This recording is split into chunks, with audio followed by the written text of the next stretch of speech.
Hey everybody, welcome to another Shock Week, another video for Shock Week.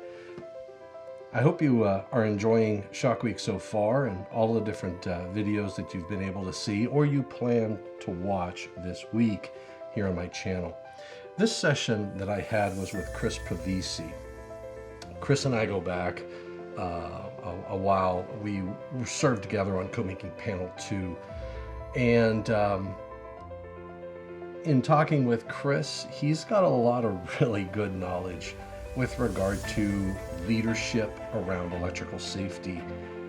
I would hope that you listen to the entire session, and I hope you get something out of it. We covered a lot of different topics, but this was an opportunity for Chris to share a lot of what he knows, and I have a strong feeling, this isn't the last that we're going to see of Chris Pavese on our program. So hope you're enjoying Shock Week so far. Take a listen to this session, and we'll catch you on the other side. All right, we are here with Mr. Pavese. Thank you for being here. It's been a long time. It's been a long time coming. It's been a very long time. We've been, you were on Code Panel 2 for a while. We were. Together, arguing, debating, sometimes mud wrestling, whatever it took, right? Yeah. I'd like to say that, at the end of the 5-day session that we came out, most of the time, 99% of the time, we came out on the same side. Yeah. Which I think ultimately the code as a consensus body document is about finding that consensus and finding that agreement. And so it does take some of that understanding and, the mud wrestling as you refer to, but coming from different perspectives, you have people who are representing manufacturers, you have people who are representing installers, and you have people who are representing end users. Each of them come in with their own vested interest of protecting the group that they're representing. And then you have to find that happy ground where the installers can install it and find it readily available, which then leans on the manufacturers to make it.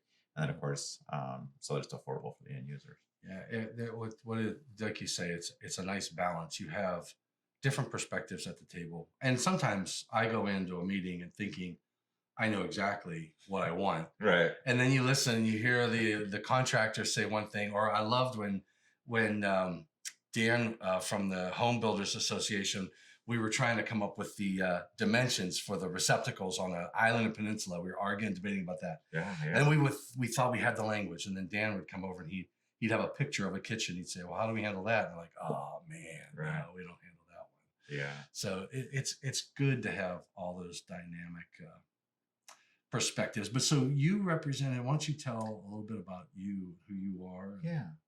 So I started off, in the Navy as electrician, got out, joined the IBW and turned tools for a while and going to school at night, eventually led into getting a full-on engineering degree. And so, my first engineering job was with a manufacturer that then led on to getting my master's in power transmission distribution, which took me to the utilities. And so with that resume, when I showed up on the scene, originally was representing the manufacturers. And my first service was with 70E. Okay. Oh, really? Yeah, around arc flash safety and electrical safety and workplace safety. And then the utility guys picked up on that I had known a little bit and been around a little while and knew some folks. And so they said, "Do you want to join EEI?" And so EEI is Edison Electrical Institute, and it is a body of utility. Let me start again. It is the association of investor-owned utility companies, and they have representation on utility companies.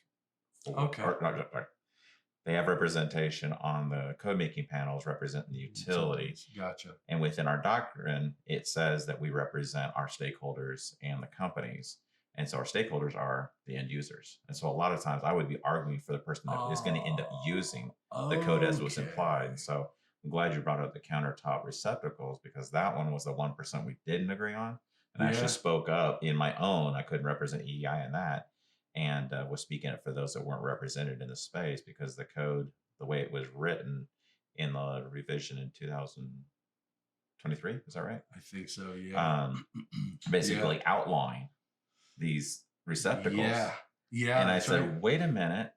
And I Well, brought this up in Code Making Pedal too. It's like, we put it into the code because people were tripping over these extension cords from the counters, and now you're taking it out, and the people who are going to be using this aren't in the room to cast the vote. And of course, it passed, and it was made it optional. Yeah. Well, I think that was that was the rewrite after the fact. Well, that's right, because I remember during our task group debates, because I can remember you voicing up saying, because there were some of the individuals on the group that said we should prohibit them. There were others that said we should mandate them in the top. Remember, right, for the pop-ups, and there was different classifications of how much water they could. Oh yeah. That's a different thing, because we got into that whole debate. Absolutely, and it was a lot of fun because then, like you said, as a voice of reason, saying, hey, what if I want to put those in there? And then so the language ended up with you can, but if you do, you need to do this. Okay. And so it worked out okay. And usually I always say, if you're in a debate on a committee, if everybody walks away from the table upset, you probably came up with some pretty good code. Right. Right. If one side's happy and the other side's ticked, then I don't know. You may not have compromised well enough. Right. Right. But no, yeah, we worked through that. So you represented the user, not the utility. So the utility, the EEI organization, their charter is to represent the utilities and their stakeholders. And the stakeholders for public utilities are the end users. Gotcha. Right? Gotcha. So in a long roundabout way, it's every end user that is plugged into the electric grid. That's right. Is the stakeholder for the utility company. So I took my responsibility a little bit broader than maybe some of my fellow EEI members, and said, hey, I need to represent the end users here, that everybody, not just utility. Because oftentimes people would come to me and say, why is the utility interested in receptacles on countertops? Yeah. Like, what do you care? Your interest stopped back at the electrical meter. Right. And I would say, well, that's where the utilities, but then the end user's interest is all the way into the appliance. Yeah. Makes sense. Makes sense, because you're providing power to the structure, and they're using the product that you make from a utility's perspective. Right. Oh, I get it. Yeah. And that's why I would be so such an advocate against people who would come up with some language that would say, we make a product, and I remember you and I were on the same side of this one, of we make a product that provides protection for arcs on 240 volt systems that we want implemented into the code and mandate these are in garages. And remember, you kept saying, well, wait a minute, it doesn't work with my arc welder. That's right. That's right. Because remember, again, was my interest in the end user. So in that case, you were my customer. I'm like, okay, I'm on Tom's side, because Tom can't use his welder. Now, see, when we disagreed, you should have said, he's my customer. Okay, you can't pick and choose. Come on. I love it. But I'm glad to see that you have receptacles in your island. I do not. Upstairs? No, I'm not going to give them away. Your other house. My other house had so I'm going to tell you what. So here's the interesting thing. I had a receptacle in my peninsula down in St. Louis. Okay. Here I don't have one.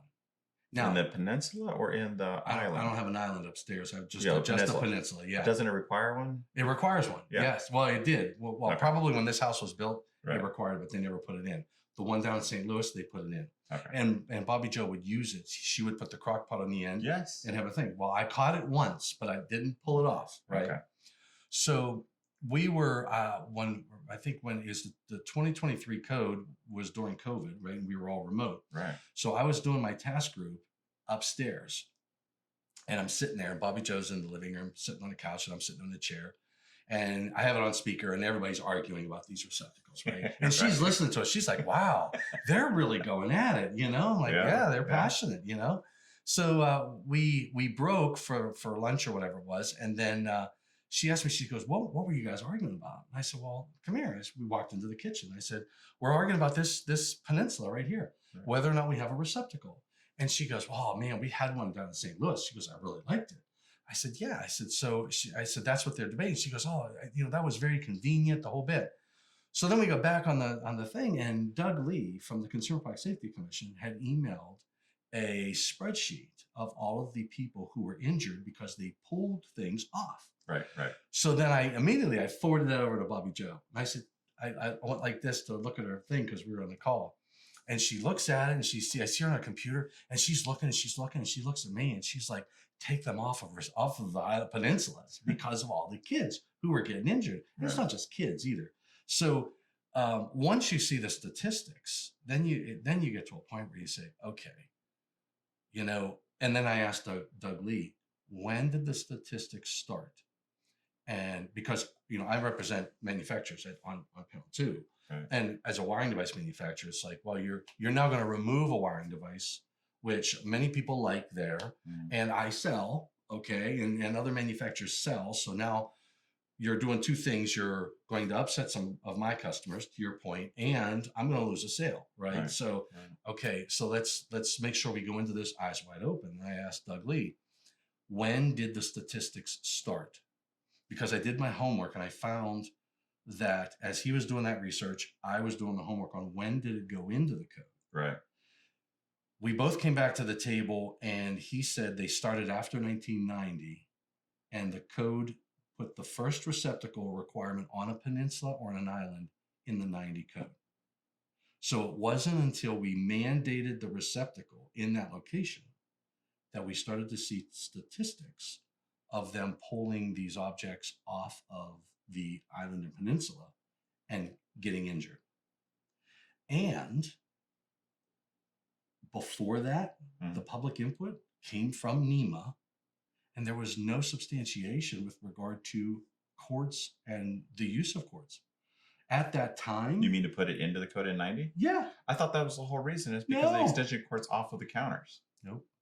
Now, I thought so too. Yeah. And everybody just assumes that. And so I went back even further. Okay. And what I learned was, in that time frame, they were adding receptacles in kitchens because they said that coffee pots and other types of appliances now are continuously plugged in because they have a clock on them, and you have a timer. Your microwaves are going in, and they're using a receptacle. So they said, look, we put a few receptacles, and they're getting all eaten up by these loads that are constantly plugged in, and I don't have enough receptacles. Right. So they increased the number of receptacles in the kitchen. And it was during that process that they added them to islands and peninsulas. Okay. Was it also tied into the 6-foot rule? Yeah. It was. You had the distance on for the island. Right. So many feet. You can't have any spot on the wall that at 6. I think it's 6 foot from any receptacle. I think it's 6 foot. It's because of the length of the cord. And then now you look at the new coffee pots, and they have about an 18-inch cord. Yeah. Oh yeah. Oh my goodness. Yes. Yeah. And then you know what? Bobby Joe just bought a handheld mixer. Yeah. Right. So she bought it, and we get it in the mail, and I'm sitting there. We're shooting the bull in the kitchen, and I'm unboxing things, and I take it out, and I'm looking for the cord. There's no cord. Is it battery operated? Yeah, it had a USB cord tucked over in the side, and it didn't even have the charger that you put in the wall. No, that comes separately. Well, don't you sell a device that has a USB that you can plug right in? You don't have to use a brick. We have Triplite. And I'll tell you what. See, you're a straight man. I love it. So Triplite, here's another interesting one. I was at an electrical safety workshop, and Triplite was there. And it was shortly, I think, after we did the acquisition. Why? Well, I mean, probably not shortly. In my mind, it was shortly after the acquisition because I didn't even know about Triplite. Okay. Right. And they had all of these little USB power supplies that you would, the little square ones, Yeah, the little cubes. Right. I looked at it, and it had a UL mark on it. I've never seen one of those that are UL listed. Okay. And I looked at that, and I was like, there was one of the product engineers was there, and I said, you have a UL mark on this. I didn't even know there was a UL standard for it. He's like, oh yeah. He says, Trip Light focuses on quality and assurance for their customers. That mark is a part of that. So then I think it was around that time somebody put a public input. I don't know if it was Schneider Electric or somebody was trying to mandate USB. And their argument was there were statistics around those little cubes erupting into flames. And the thought process was if you mandate a few of these USB receptacles into different rooms, the user can simply plug their and not use those little cubes, which are dangerous, right? So then I was like, man, I would love to be say it shall be UL listed because we got a UL listed. I didn't even know we had one. Right. But I learned a lot about those little cubes. Yeah, because if they put the USB into the receptacle, now it has to be UL listed because to get the receptacle UL listed. Exactly. Okay. Yeah. But now you can't control what's plugged into. No.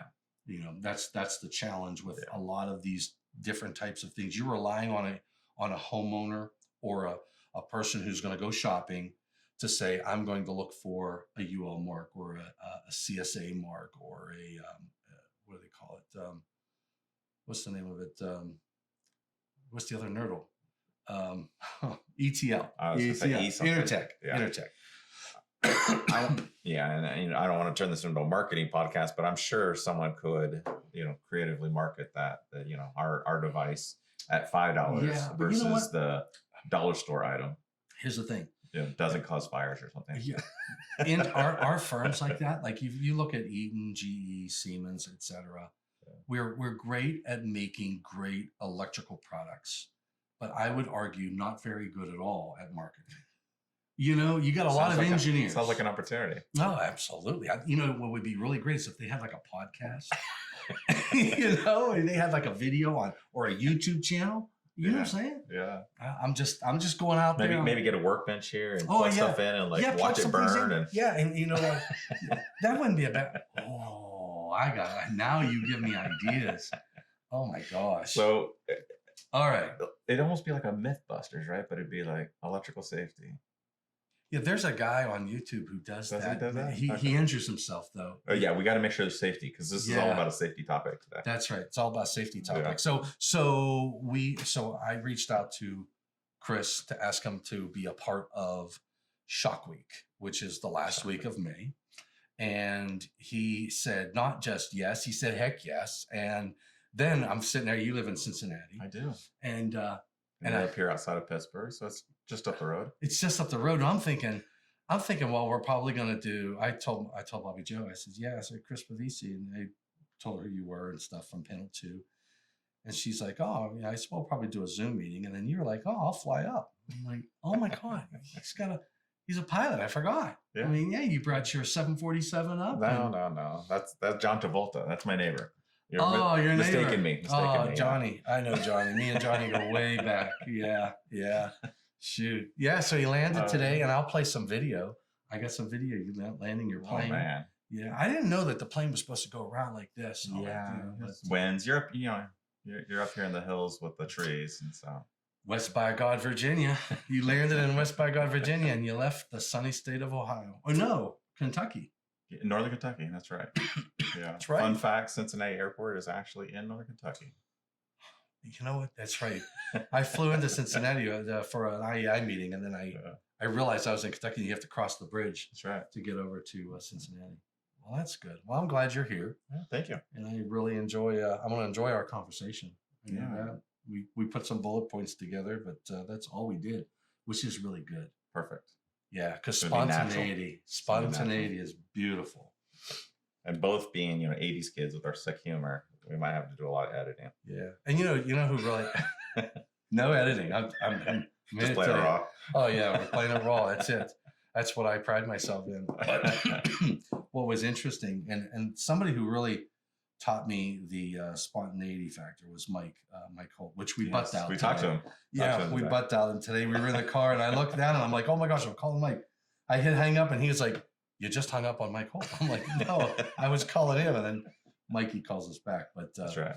But yeah, so I would go down to do some of his programs, and I would start to get. He said, "Don't tell me, don't don't talk about it, don't talk about it," because you want that to erupt in the moment, and it's it makes good TV. It makes great TV. Otherwise, we're sitting here reading a script, and then people are like, "Is that live or is it an avatar? What is that?" Absolutely right, and we're not like, and we are live. Yeah. We are in your theater, my theater, which is slowly developing into a studio. That's right. It's getting there. That's right. Yeah, we gotta get all the racks in, and some cord management. Oh my gosh, cord management, man, oh day. You would not. Oh my gosh, it was terrible. It was embarrassing, but we got it set up. I didn't get to set it up last night. Else this would have been all this way, and all we would have to do is sit down and talk. Well, you just came in off the road. I did. And of course, you didn't fly private, so you had to. Yeah, I don't have my own jet. I don't have my own jet like some people I know. I had to fly. And on the way back last night, it was Delta, and we got stuck in New York, JFK. Going to France, I flew from Pittsburgh to LaGuardia. I'm getting on the plane, and I'm looking at my boarding stuff, and I look at the first one. Okay, Pittsburgh to LaGuardia. It leads 8:35, gets there to 10. I'm like, okay, perfect. And I swipe to the right, and it says JFK to France. Well, I swipe back, and I'm like, LaGuardia. Swipe in, JFK. Like, how do I get between LaGuardia and JFK? I mean, they're not connected. They're two different freaking airports. Did they handle the transfer for you? No. I had to get an Uber. So you had to go check your bags out. Go get security. Go get an Uber. Oh, no. Get over to JFK. Go back through security again. Yes. I'm like, I don't know how the heck I did that. Because there are many flights that go straight into JFK. You think that I would have paid attention to those details, being a codes and standards person that I am. Yeah, I talked to your assistant. Yeah, I'll have to give him what for talking to. yeah. It's like I go upstairs and do one of these.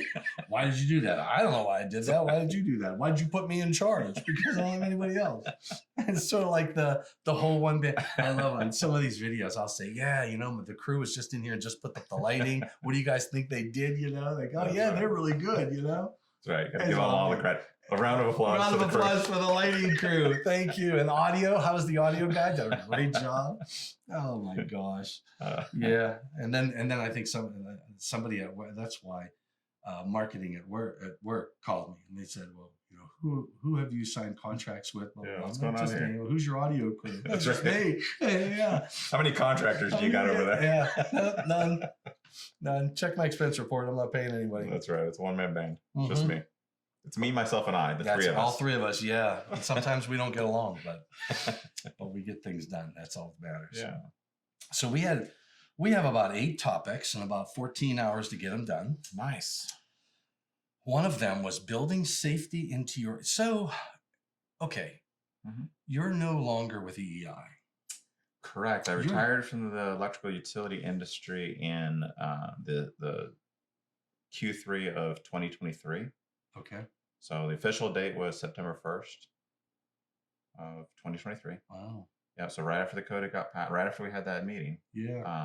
I think it was in Boston. I remember flying out of there in 2023, and then about 3 months later, had already started my retirement process, which is why I didn't run for another 3-year term with EEI. Yeah.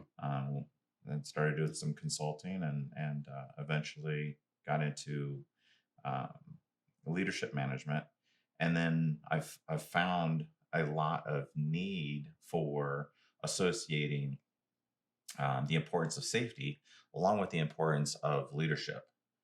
And so that's why that topic is there, of tying the two together and that mindset. So do you want to dive right in? I say we do it because I think it's an important. I like the title, Building Safety into Your Leadership Philosophy, because I've spoken to. I'll give you an example, just to give you my perspective and what because I'm not the expert. You are, right?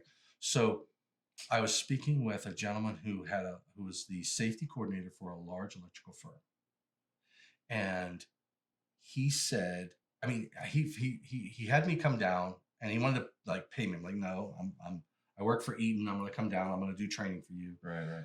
Eaton's covering everything, my time and all that. So he had all of his people from all over the country, big room, and we went through 70E training, and we did did overcurrent protective devices and stuff. And he had this like 4 days of educational stuff, and he told me he does it annually.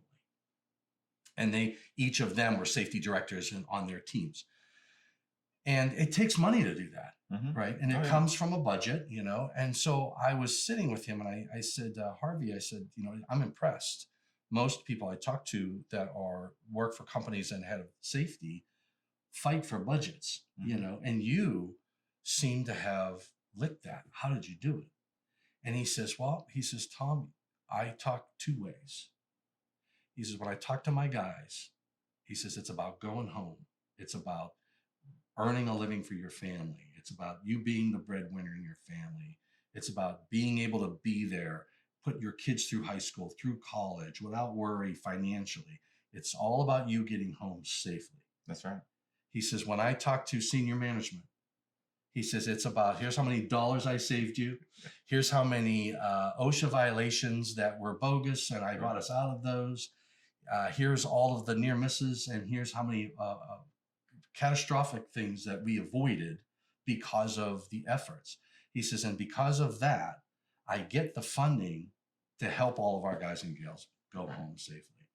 So I don't know that I have ever mastered that. I talk one way, and I can't sometimes realize, but maybe I should say this over here. I'm always the engineer, so to speak. But that's a skill set. And I don't know if that's where you were going with this, or if it was close or not close. No, absolutely. So like you said, and the premise there is the perception. Right. So who is the perceiver? So in the case of the unnecessary evil, so that's the leadership looking at, why do I have to do this? It's required. Okay, well, can you do it for as little cost, a little impact as possible? Yeah. Right. And so then that is that middle manager's position to sell on or deliver that ROI. Say, well, if you spend $5,000 to bring in this trainer, and we have a day for 20 guys of lost labor, production, whatever it is. So whatever that total value is, say it's $100,000, would you have saved money versus losing a life? What does it cost to loss of life, right? Or an L&I claim because someone got injured. So worst case scenario, you paint the nasty picture of multiple billions of dollars, lost stock revenue because of the bad PR press. Best case scenario is you have an injured worker that's on light duty for a couple of months, right? But then you've also lost the impact with the employee and the morale and everything else. So there's this whole value proposition you can do with senior management, and it sounds like this manager was doing a great job, because the other is the impact to the employees. So whenever there's any type of implementation or change to be presented, it's always, how does it impact me and what's required of me? Sure, yeah. And when you're delivering, how does it impact me to the people that it's impacting? Yeah. That's the message. That's all they need to know. You want to go home. Is how does it impact me? Yeah. And then once you've sold them on, this is going to get me home at the night, then they're ready to jump into number 2 of, okay, what do I need to do to make sure I go home? That's a very good point. And Donnie's Accident. Do you ever see Donnie'sAccident.com? There's a gentleman who suffered an arc flash event, and he said he would sit through training, and his perspective was, this training is to cover the butt of the employer. It's a CYA, right? And he said, checking the box. It's checking the box, right. And he never really paid attention. He said he would sit in there, put his feet up, and because he knew he operated every piece of equipment on the job site. He was the go-getter. He wanted to get things done. And then he had the arc flash event. He survived it, and he has a different perspective on all of that training now. Yeah. And he goes around trying to help deliver that message, which I could argue that his employer didn't deliver that message as well as they probably could have. And they probably learned out of that whole incident that maybe there's something we can do differently. Right. And then it's up to, I think, everybody else to look at that and say, how do I learn? Because it's all of our jobs to know how to speak up and I don't like to say speak up and speak down, Right. but hierarchy, how do you say that? The hierarchy of the Yeah. scenario. Well, insert definition here. Yeah, insert With definition. pronunciation. Hierarchical. There it is, hierarchical. I got it. Yeah, the hierarchical nature of speaking to your leadership and then speaking to those who are working for you. I mean, Right. it's you do have to speak two different ways Well, to get the right message. I'd across. actually argue you have to speak 3 to 4 different ways. Oh, really? Yes. Oh man, now I I'm know. really Now we're gonna lost. go mind blind. Yeah. So take your the blue pill or the red pill. Is that what it was from the Matrix? Yeah. That's Okay. right, yeah. So you have the ROI conversation, the responsibility conversation, the what do we need to do to ensure that we are meeting the requirements, meeting compliance, CYA, making the lawyers happy, whatever, right? That's the conversation we talked about, up the food chain. And then the conversation you have with those who are actually doing it, or individual contributors, those who are actually doing the work. But I think for supervisors, middle managers, even senior managers, if they were so empowered to have the enlightenment, there's an internal conversation that you have to have. And I love, and maybe you can insert the video without getting in trouble from Tom Cruise, but the conversation he has when he's in the debriefing room and they're talking about what happened, why'd you get killed, right? When they're practicing. Yeah. And then he asks the pilot, he says, tell me what happened. And they said, well, I did this or whatever. And he says, no, tell me what you want to tell your Rio's family. And it drives it home. I love watching movies and I pull out leadership pieces out of it. Sure. But that is an example of many examples that talks about the ramifications of being a supervisor whose crew was injured, if you're at all empathetic, right? Yeah. Not only the damage it's going to do to you, but also that guilt and that responsibility you're going to carry. Mm-hmm. So that may selfishly, but in a good selfishly way, right? It's almost like, serving food to homeless. Sure. That selfishness of I feel good at the end of the night. And when people say, why do you do it? Because of that feel good. So it's almost that same type of perspective of, did I do everything I could do to ensure that Johnny went home at the end of the day? Wow. Yeah, that's powerful. That is it's a, what do they call that? Okay. So. Are you speechless? No. You know what that's, so what I was saying is, I can relate to that with regard to, I call it ownership. Mm-hmm.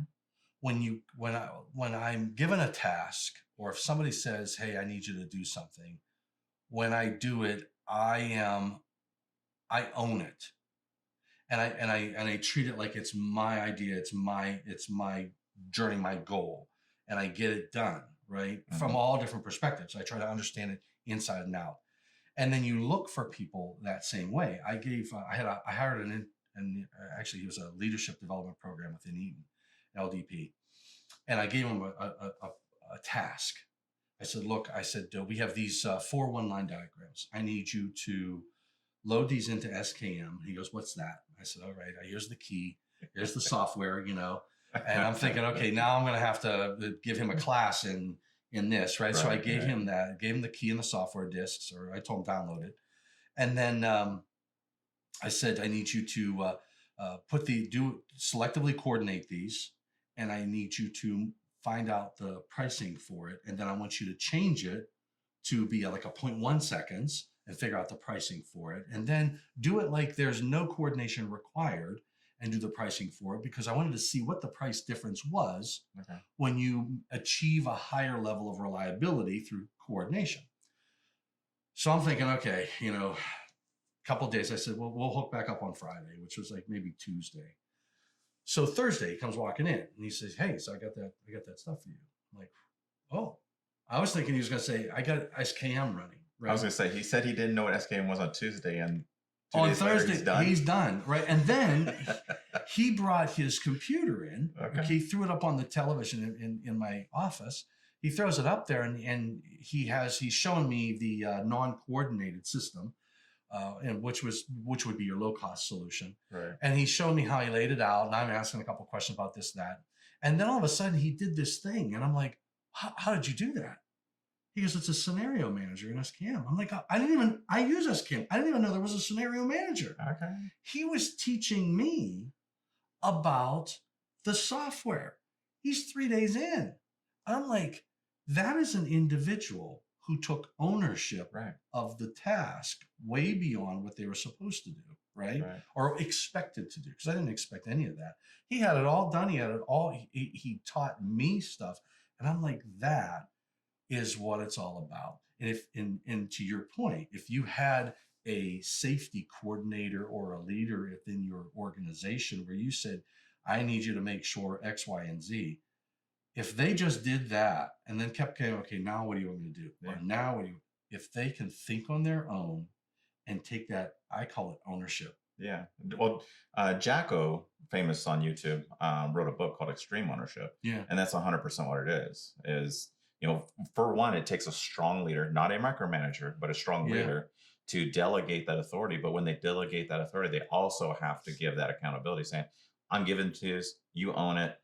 Yeah. Let me know if you need any help. Oh, man. Right. And but like you said, it takes that individual to be able to receive it. Yeah. And that's when you know that when you work with somebody like that, it's a joy. Mm-hmm. It's a pleasure. And you don't realize it until you actually experience that level of, I call it, I don't know if it's expertise or what it is, but it's just like, I just say, own it. I mean, I don't care if you ask questions. I don't, if you have to go to somebody else to ask questions, that whole initiative, and it's to your point, it's delegation without micromanagement. Yeah. And so, back to the topic of building safety into your leadership philosophy is, if we can get that level of ownership at the ownership or at the senior leadership level of, this is important to me because I don't want to have to go knock on the door and explain to the surviving spouse why one of my employees isn't coming home. Oh, yeah. Right. Rather than delegating that down to a middle manager or a supervisor and say, well, I didn't lose any sleep tonight and I didn't even know who John was. Yeah. Oh, yeah. Yeah. No. Yeah. Yeah. You're right. Yeah. Boy. Yeah. That brings something totally different to the table. But how do you, I mean, are you successful in when you talk to people in different organizations? Do you, when you walk away, when you leave, do you think they get it? Or do you go, man, I don't know if they're going to get it. I mean, yeah, it comes to it comes to understanding the individual. Mm-hmm. So first, I'm all the receptors are going off and I'm reading the room and knowing your audience and all those other talking points, but understanding the why, again, which is another very popular person on YouTube, Simon Sinek, and understanding the why and getting to I gotta write these names, justifying the why.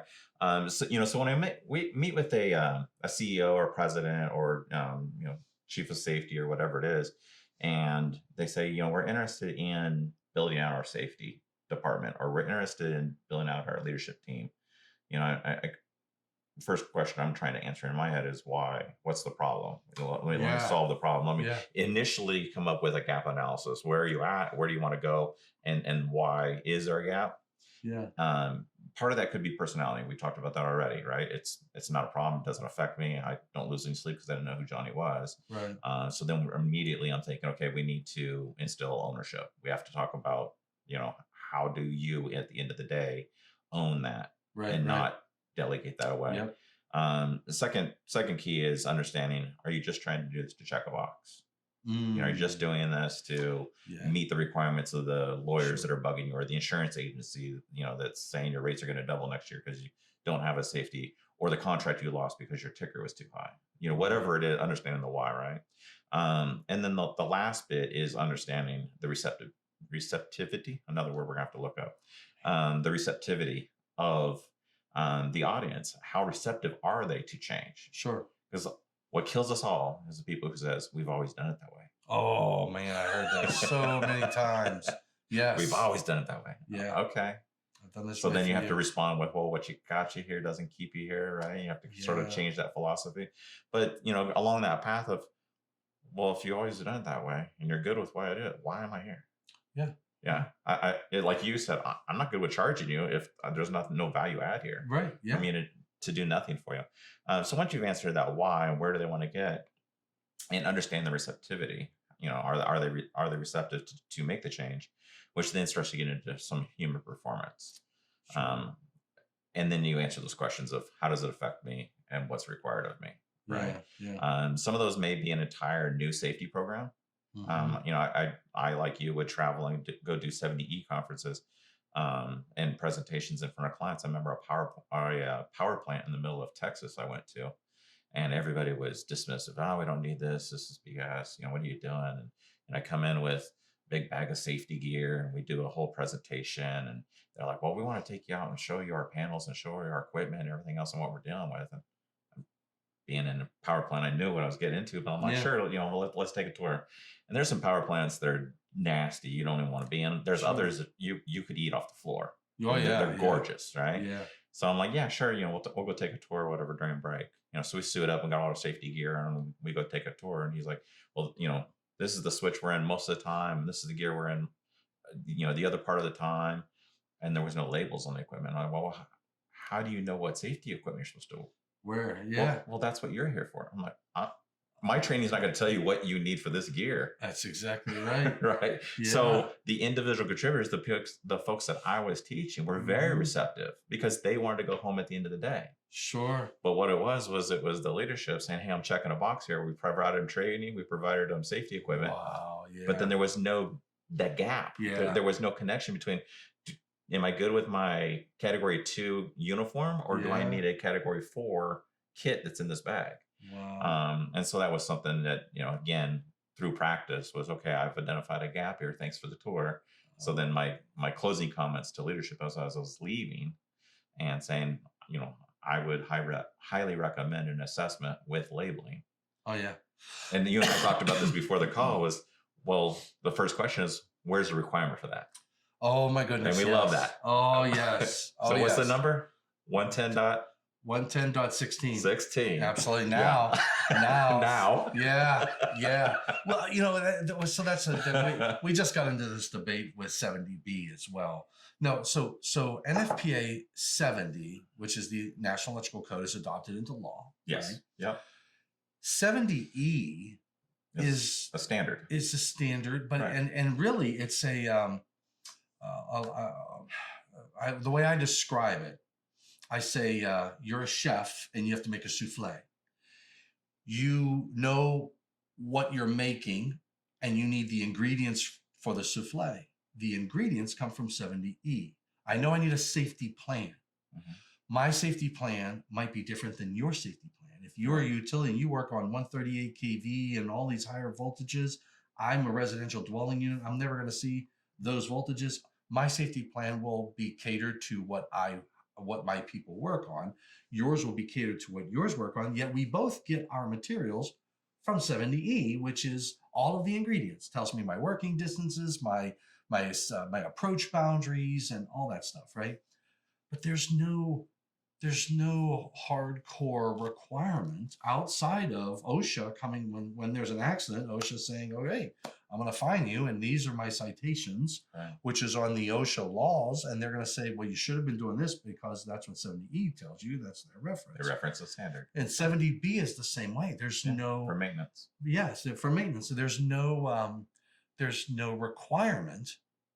Even though we went to a standard, there's nothing in no state law or anything like that. So the idea of 110.16.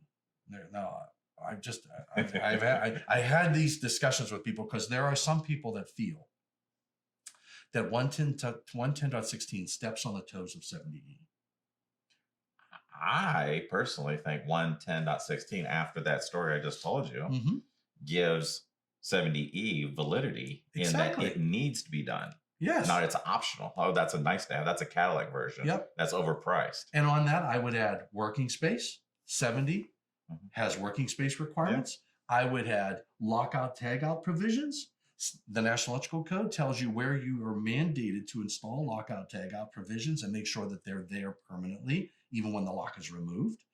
There are multiple areas in the National Electrical Code that complement the safe work practices because during the installation it's there. 24087 for the arc flash reduction technologies, yes. 24067.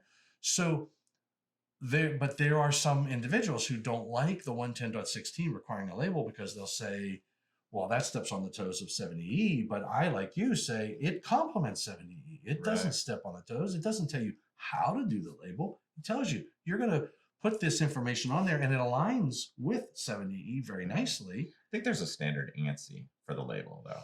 Well, especially around the color usage. The color usage, yeah, but the data that's on there, like the voltages, who did it, what day they did what date, yeah. But what's interesting, so there's another one.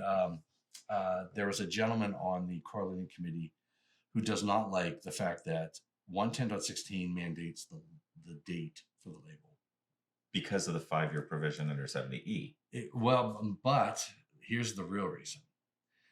A guy like him and others will have a plant that will have 20,000 labels in it. That means every 5 years, you need to go and put a date.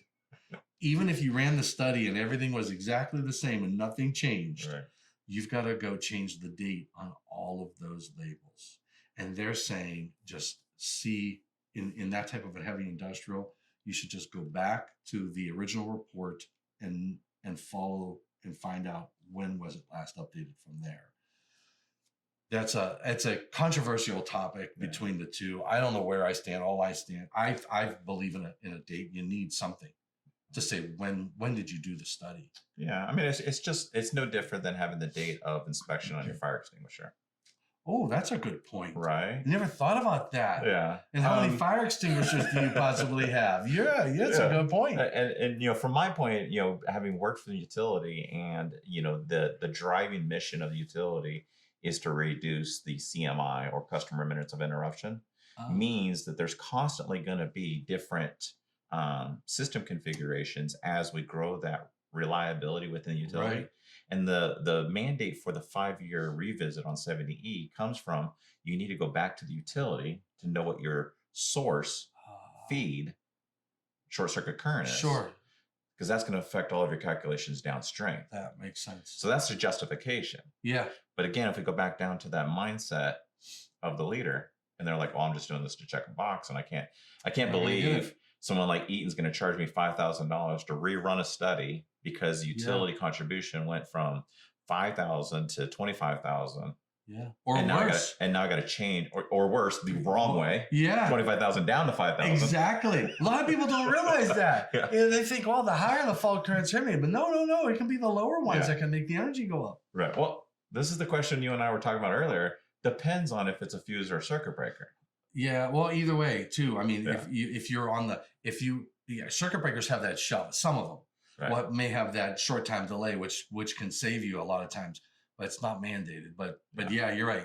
Yeah. And then because I've installed arm switches in the power plants, I would also go back to say, how do you know what the settings are within those relays on the front of those medium voltage cabinets? Yeah. Without having done the study to then program the relay to then put in the arm switch to say, okay, I'm in maintenance mode or I'm in normal mode. Oh, yes. And then there's an entire administrative back end that involves communications to say, hey, don't switch anything because the instantaneous is turned on right now. And the inrush current from the motor is going to trip off our entire bank. Yeah. So it just cascades. It just cascades, yeah. And then like I was just doing a 70E class this what's today? Friday. Today's Friday. So it was this week. Man, a day. And the discussion came up of when you do a coordination study and you tell what the settings, if you don't put the settings in, then you don't it's pointless. Yeah.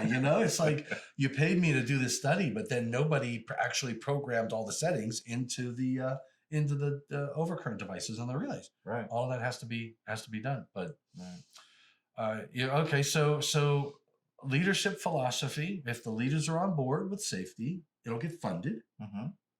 It'll get funded. Yeah, hence your example with the guy with the wonderful budget. Yes. Sounds like he was working for a company that had a great safety culture. Yeah, they had a very, very good safety culture, and they had his what do they call it? Reportables. It was in the floor. I mean, it was in the because without a reportable, then on obviously mistakes and things happen, and when they do, that's when you'll have that dialogue with OSHA. Well, was this done? Was this done? And you really have to say, look, we did everything we could. Right. And it's truly an accident. Everything, even driving a car, these guys drive trucks from here to there, and that's all part of it. Yeah. It's not like you can say, oh no, well, he was in a truck. So you have to have education all the way around. It's not just electrical safety, right? Fall protection, the whole bit. But you got to have leadership. If you don't have leadership on board with safety, it's not a good thing. You're pushing a noodle. It's a difficult place to work, and yep. All right. So, featuring a discussion with experts in leadership and safety management, providing practical advice for business executives. What else? Anything else on leadership philosophy? We've got a ton of topics on leadership. I mean, they go hand in hand. Oh, that's right. They go hand in hand. Yeah. I mean, how about on this first one? Are we good with this one? I think we're solid on that. We're solid on the first one. We could probably throw 10 or 12 more stories and examples, but yeah, like you said, we only got all day. We only got 14, 15 more hours. Excellent. All right. So let's move on to the second topic. Yeah, that's almost a feed on the first one. Again, that power of positive leadership, creating a culture of safety. And we just talked about your example and how it was an excellent tie-in to having that safety culture. Okay. Actionable tips for implementation. What kind of tips would we give individuals? I guess that your point of the way you converse in speaking to your leadership through supporting what you want to do through financials. Right. I think that's an important part of it. I would think that's an important part of it. Yeah, it goes back to negotiation tactics, and that someone has to feel pain. And so for leadership, it may be, you have to show me the pain. How's it going to affect my KPIs? How's it going to affect my shares? How's it going to affect my, performance report outs or whatever? Mm-hmm. Once you've demonstrated the pain, then you can come in as a superhero and say, hey, but I've got a solution. Right. Well, and another one might be too, to sit down and say, I know Harvey told me this one time, that if you are say you're an electrical contractor, and I guess this would go with any business. If you have these negative hits, you may not be able to bid a project. That's what we were talking about earlier. You talk about this friend of yours that had 0 reportables, which means that their ticker score went down, which means that they're eligible for a lot more work. I mean, utility work, there was often times where we wouldn't let a contractor come on site if their ticker was above, say, a 0.57. Wow. Right? What's a ticker? I never heard of that term. We'd have to look it up. It's something incident reportable. Reportables. Okay, there's a percent. Okay, gotcha. Yeah. Total incident reportables. I don't know. Yeah, but so they're looking at your reportables and your performance. From a safety standpoint, right? And so, say your ticker was a 0.78. Mm-hmm. 1, you're paying more on your L&I insurance, so your cost of operations is higher. 2 is you didn't meet the threshold, so you're not going to get awarded the contract anyway. So now you're paying more and you're not getting work. Right. So it's affecting your bottom line. It's affecting your work. From a sales aspect or from an operations aspect, this is vitally important to your success. Yeah. As if you aren't winning work and your cost of operations are higher than your competition, right? And then the last element there around seeing where this could be implemented is in brand or reputation, right? And so the crews all talk. So whether it's linemen that I'm used to working with, or it's even contractors or home electricians, like some of our friends there on the code making panel that we're dealing with, either IBEW, JATC, Home Builders Association, or independent electrical contractors. All those guys, they talk. Yeah. And they're like, I'm not going to work for Tom's company because Tom doesn't care about safety. And a guy just got killed last week and he literally called and got the replacement the next day. Yeah. Versus I want to go work for Chris's company, who, they take care of their guys. They provide a bunch of safety equipment. They spend time on safety. They have the best equipment. When Johnny got hurt, Chris personally went to the hospital and Sure. checked on him and said, "Hey, when you get out of here, you still got a job." It's in not only how you treat your employees, but how you value your employees, and so that goes into implementation of that brand recognition from the user standpoint. Yeah. So if you could articulate that to your senior leadership, even if you sat down and said, "Look, I am doing well," if you let them know that, look, if we had these reportables, I could just see a slide that shows number of reportables and the dollars of your insurance and projects you would not be able to, even if you could You're say, not look, eligible for we it. just got this project. We would not have been eligible for it had we had, a KPI. KPI of X percent or whatever, right? Right. So you could sit down and you could articulate that Yeah. to raise that awareness to say, look, this is why we're doing this. Right. You got this job, you got that job. And if you could paint that picture to say all of these dollars would go away if we were at this level. And oh, by the way, I'm keeping it down here and this is why. Right.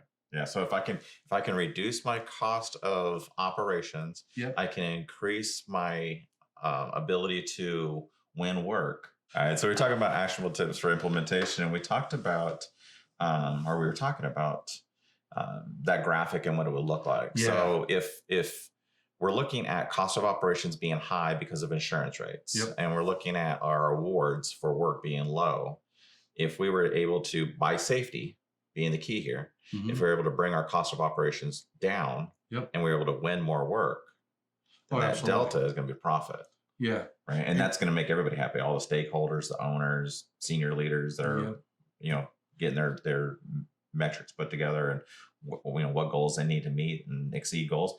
And again, that's going back to the first point about the operational or the dollar driven perspective.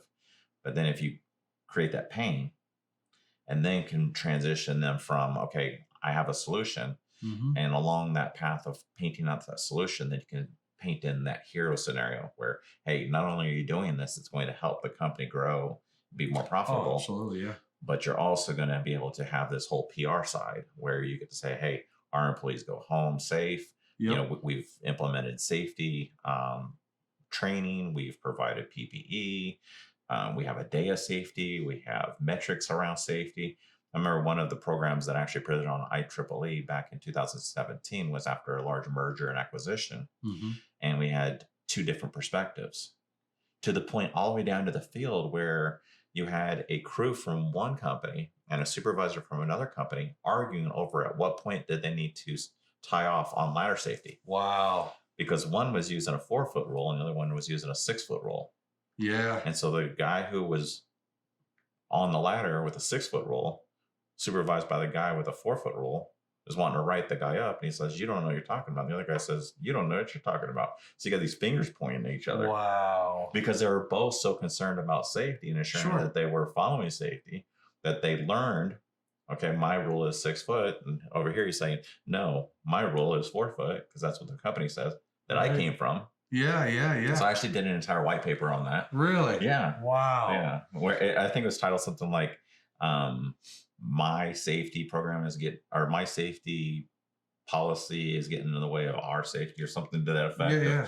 Yeah. It's my safety, but it's Yeah. affecting our safety, or something like that. And it was really cool. It was well received. Are you doing that? Is that available online or anything? It's available on IEEE. Of course, you have to be an Oh, it's IEEE actually member. okay. You know what I can do is it's a white paper. I'll find it. I'll Okay. put a link to it Yeah. because anybody can. They can also buy it from IEEE. There you go. If you're an IEEE IAS, I don't know if you're an affiliate, if you're getting any pull-through sales on No, this. I don't get anything. People ask me, they say, "Boy, you must be making." No, I don't make a penny. I bought all this camera gear out of my own money. Nobody. I wish I had a sponsor. So We need a please, coffee sponsor. We need a coffee. we do Puppy Paws. Oh, do we? Yeah, well, they don't sponsor. They sent me some coffee, and they sent me some stuff. But Puppy Paws buys candles from Bobby Joe, Oh, nice. and they sell coffee. And their proceeds, some of the profits of their coffee goes for animal shelters. Full dog circle. shelters. I'm flying puppies. You got puppy shelters. That's coffee, exactly right. candles. That's the only reason podcast. you're sitting here today. Okay, Because of coffee sponsored by because of Puppy coffee, Paws. puppy balls. Yeah, but no, yeah, That's hilarious. This here probably came from Colombia or Costa Rica. Thank you very much. There you go. It was good stuff. It's good stuff. All right, so we got. All right, so those are your. I love the discussion around the financials up because that's I think what Harvey probably was doing. He didn't get into the details, Right. but he was probably showing that we're winning these projects because we don't have this high percentage, and our insurance is lower because we don't have Our those. profitability, right? And it impacts your profitability, Right. And that leads right into the next topic, which was safety and leadership, the correlation for business executives. I mean, we just painted that picture. But again, I think the next step after getting the numbers in front of them and it making sense from a logic standpoint is in getting into transitioning to the emotional, empathetic side. And then you could twist that into a marketing campaign where, again, it puts you as an industry leader.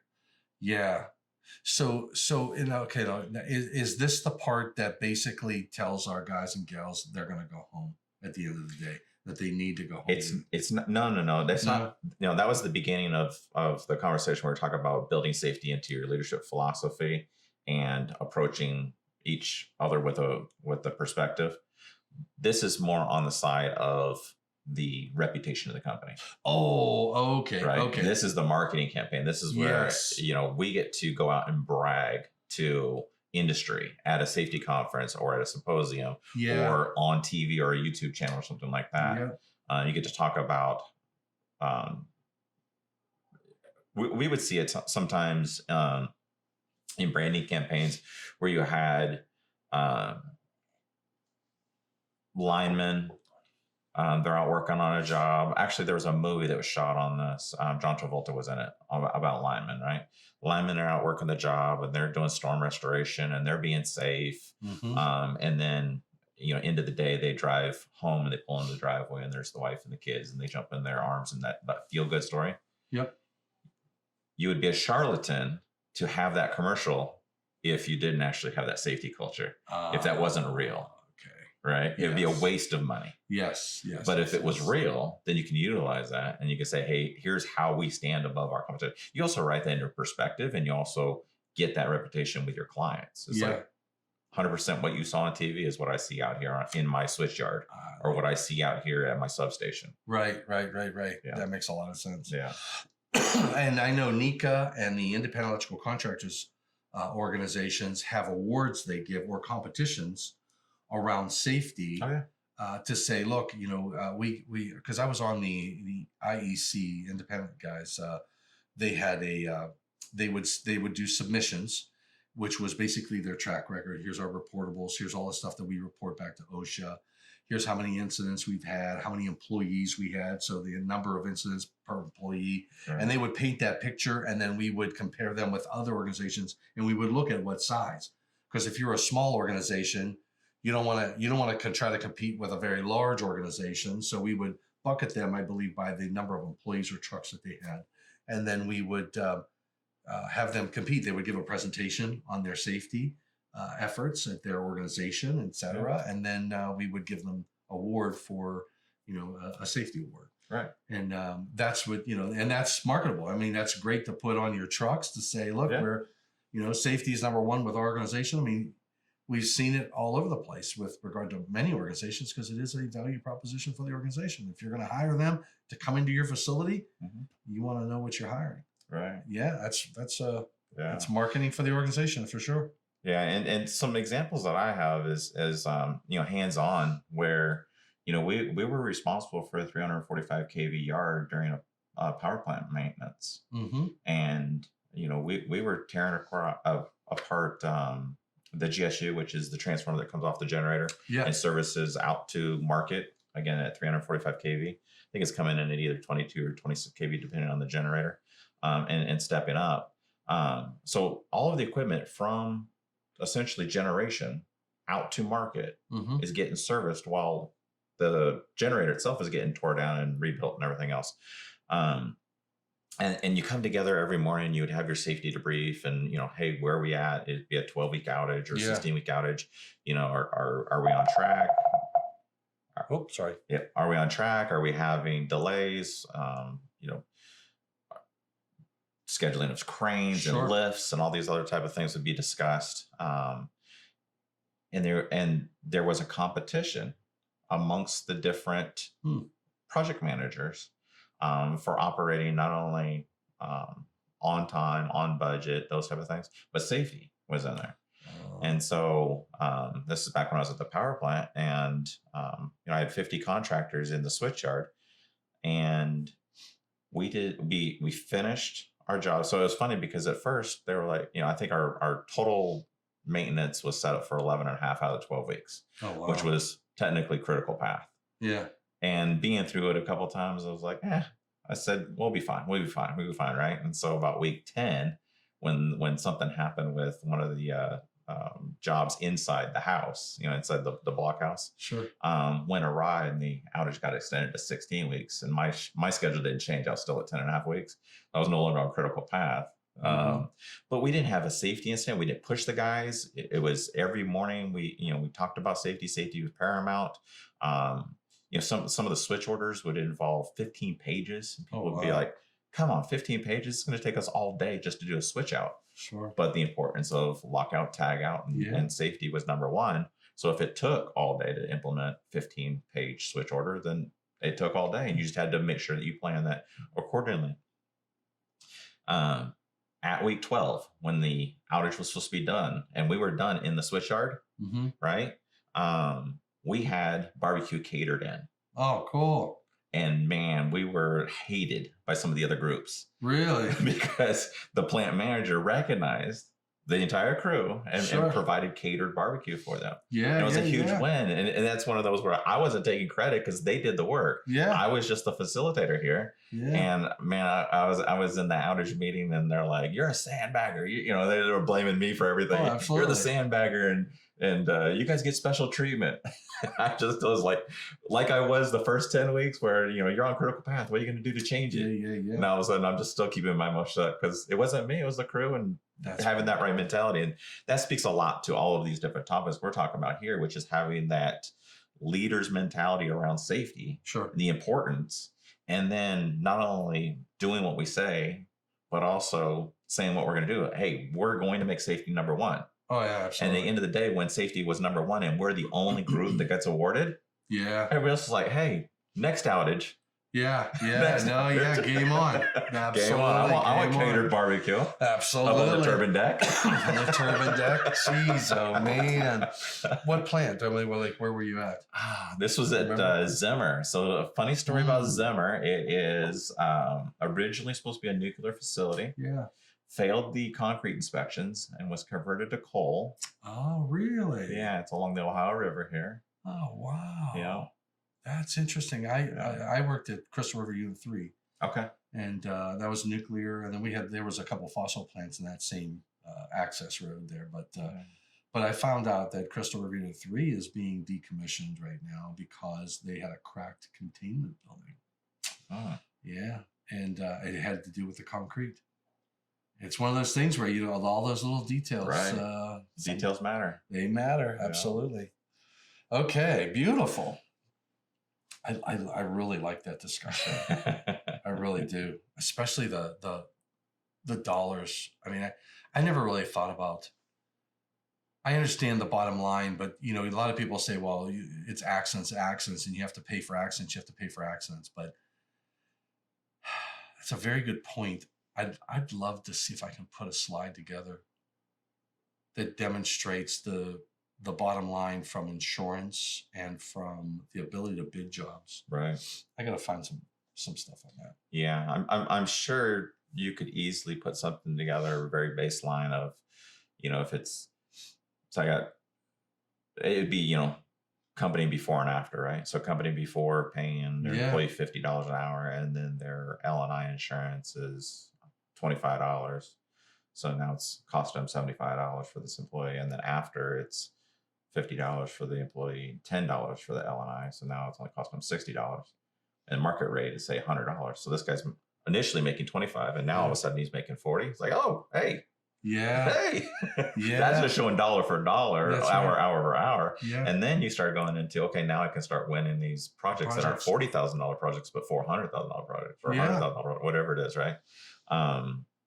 Yeah, because it just opens up the field.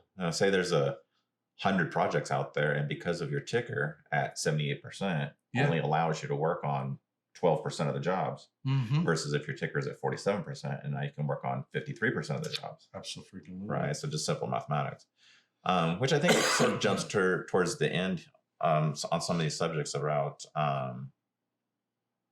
safety as a bottom line. That's sort of what we're talking about on business case for leadership and safety. Wait, which one? We talked about number 8, financial and operational benefits of prioritizing safety within a business. That'd be that slide. That'd be awesome. Yeah. This might turn into a business podcast. Well, yeah. Might you know change what? your demographics. Oh, there's a concept. Yeah. But no, I mean, if you think about it, I mean, that's, I think, one of the hard parts. You know, I do 70E training classes, and I talk to a lot of journeyman electrical workers.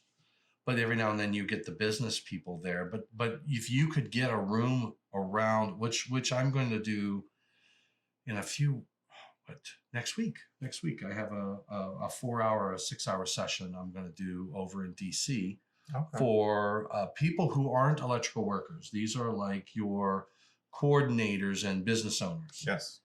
And I've been struggling with how I'm going to walk through. They want me to walk through PPE selection, and they want me to walk through maintenance, the significance of maintenance on PPE selection, and that type of thing. But I would love to work in something like this topic to say, look, the value prop. Yeah, the whole value proposition. Yeah, because that is, I think, it's all about the dollars. It's talking up. It's the dollars. It's the added cost to the business that is avoidable. Yeah, I like that. Yeah, so we talk about safety as a bottom line in the business case for leadership and safety in the financials. Two other points that we have on here is harnessing the power of emotional intelligence in leadership and safety, right? Which is that sort of knee-jerk reaction of reaction versus reflection. Ooh. Okay. Right. Yeah. So generally something will happen. Mm-hmm. Someone gets hurt. OSHA comes in, violation. We got to throw money at it. We got to throw, we got to solve the problem. Yeah. They call Eaton. My buddy Blaine Lusher down there with Eaton Arc Flash Safety goes in and does a full assessment, somewhere in the 6 figures, and they got stickers everywhere, and they got PPE, and they got training, and they're like, okay, we did it. We put a Band-Aid on it. We're done. Yeah. Or in but their mind, they? In their mind, it's probably not even a Band-Aid. In their mind, they've addressed it. Right. Because they're checking the box. Checking the box. Right. Yeah. Right. So I think, there's still an opportunity here of getting in that right mindset with senior leadership. And that ties into our last one here of leading by example, where executives are the safety champions. When you have that conversation next week with those business leaders, something that they will resonate with is that they are the drivers of culture. Culture starts at the top. You're right. Not only leadership culture, not only in driving the vision, driving the profitability, which we're going to do the slide and you're going to help with the profitability argument, but also with the safety culture. Yeah. Yeah. Yeah. And it's one of those things where, and we talk about it in the classes that I give. We talk about you're asked to do a job and you look at it and say, okay, I need to establish an electrically safe work condition. Right. And to get that done, you need to, if you're going to do it, if you're going to do justified energized work, it's going to be one of these lists. If it's not on there, then you go, I can. But if your senior leadership saying, no, we're not shutting this down. It starts right there. Solution. Yeah. It starts right there. Instead of saying, all right, how are we going to do this? And let's get our heads together. Help me understand what you're asking here, and then come up with a solution that is good for safety and good for everybody involved. Right. But it very well could be that, look, we're going to have to pull an outage for this work that's going to be done, and you coordinate it and get it done. But the pressure comes from the top down typically. Yeah. Well, I think part of it, another word for the pressure that I like to use is the empowerment. So a lesson that I learned from observing my brother when he was a flight director on an aircraft carrier was he was down there in a yellow jersey with no stripes.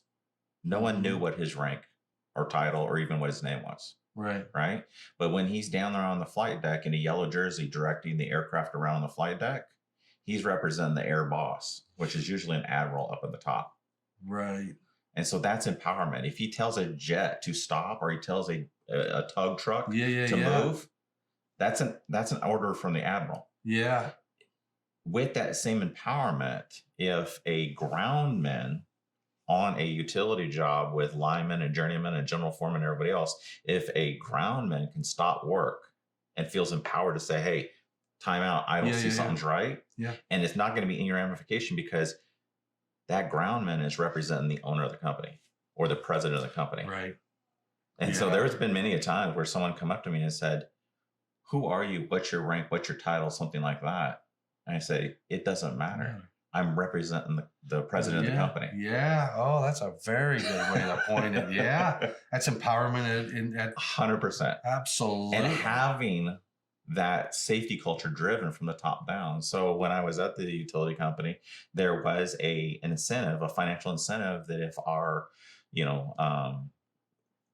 KPI was 0 for the year, and it was like, fatality or something like that, whatever it was 0, then there was like a 5% incentive payout on top of your bonus already. Yeah. And so, if you'd hit all your KPIs and you're going to get 100% of your bonus, and then the CEO is going to take a cut out of their personal bonus and hand it out to everybody for an extra 5%, that's gravy on top. It's not the why you did it. Oh, yeah. Right? Because in my perspective, it was, I'm doing this to ensure everybody goes home and that we hit 0. That's right. But then they back it up. And this is how much this is from the perspective of the CEO or the president or whatever, the owner of the company, saying, this is how much I value this metric, is that I will personally take money out of my pocket and pay you guys out. Wow. Because I want you to ensure safety. That's powerful. That's a powerful statement right there. Yeah. Wow. So that comes down to work stoppage. It comes down to safety observation. It comes down to speaking up. Oh, yeah. Yeah. I mean, I witnessed a gentleman one time in the power plant where they were trying to do maintenance on a 4 kV switch. And it was one of the 4 kV switches that had, the handle, and the handle was interlocked with the door. Yeah. And there was a window. You couldn't get the handle to work. And so the solution was take the window out, reach in and hit the bypass. Wow. To get the handle to open the door, right? Yeah. And multiple times called out, hey, should you put your PPE on? It's right here in the bag. Should you? Constantly ignored. And so then I did a full stop. Yeah. Sent him back to the shop, and I called the shop manager on this person's way back, told him what had happened. Apparently this person had a history. So when they got back to the shop, they never came back to the field. Yeah. Like they were no longer with the company type thing, right? You don't need that type of culture. But that was driven from ownership. The owner of that contracting firm enforced my action of safety supervisor at the power plant to say, hey, I understand we need to perform maintenance on this, but we're not completely neglecting safety here. Yeah. To the point that you're not even going to put the PPE on. Right. Like, no. Yeah. I like it. But that empowerment was not only within my organization as a utility, but it was also substantiated by the contractor, because that owner realized that, hey, if that guy got hurt, my ticker went up. We're going back to the mathematics. That's and now I lost his contract utility. Yeah. My cost of operations went up, and my ability to win work went down. That's right.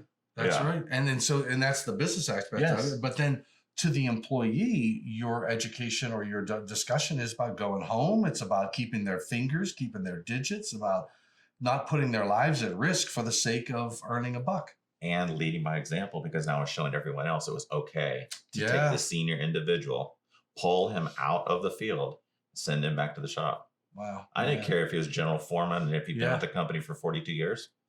You're out of here. I'm going to treat you just like you started yesterday. You're out of here. It doesn't matter. No, it doesn't matter your rank and not title, position. I don't even care if you don't work for me. Sure. As a contractor, ultimately you work for me, but you're not in my company, but you're on my facility. That's exactly right. And 86 to him. He never came back. Wow. That's and like you said, it sends a message to everybody else who's there. And then to be backed up by his leadership and the company Oh, organization. absolutely. Yeah. And so then all of the other people that were there understood that, hey, there's no playing games here. Yeah. Yeah. I like it. I like it a lot. Yeah. Wow. All right. What else do we have? All right. Well, I hope you enjoyed that session with Chris Pavese. We had to after we took a break, we realized that storms were coming in the area, and Chris had to get out of town in his jet airplane and head back to Cincinnati, Ohio, or Kentucky. So I hope you got something out of that session. I know I did. We had some really great dialogue, and really it was an opportunity for me to work and get a little closer with Chris to understand what he does today and how he's continuing to engage and help in electrical safety in the electrical industry. One thing that I admire about individuals like Chris is even in retirement, they love to share their knowledge and work with others in the electrical industry. And the motivation right there is all about electrical safety. So hope you enjoyed that session with Chris, and stay tuned for more. And also don't forget, check out the channel, my YouTube channel, for more ShockWeek videos for 2025. But don't forget about all of those videos that we had in 2024. We've really got a great lineup that we had back then as well. So stay tuned, and thanks for what you do for the electrical industry. Thanks for what you do for electrical safety. We will see you in other videos this week.